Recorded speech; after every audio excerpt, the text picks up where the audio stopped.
Hi friends, అందరూ ఎలా ఉన్నారు? నేనైతే బాగున్నాను. ఈరోజు అయితే మా మేడం జెల్లీ చేయమనింది.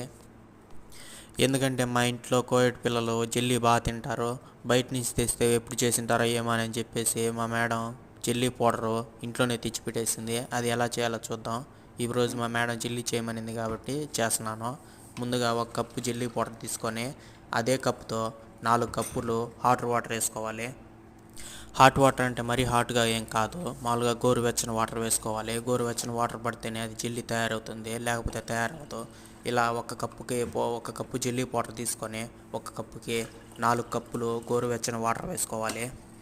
ఇలా కప్పుకి 4 కప్పులు గోరువెచ్చని వాటర్ వేసుకొని అంతా మిక్స్ అయ్యేలాగా కలుపుకోవాలి. కలుపుకున్న తర్వాత ఇలా చిన్న చిన్న కప్పుల్లో వేసుకొని 4-5 గంటలు ఫ్రిడ్జ్లో పెట్టుకోవాలి. ఫ్రిడ్జ్లో పెట్టుకుంటే అది జెల్లీ తయారవుతుంది. చూసారు కదా, జెల్లీ తయారైపోయింది. అంతా జెల్లీ ఇలా తయారైపోయింది. వీడియో నచ్చితే లైక్ చేసి మన ఛానల్ని సబ్స్క్రైబ్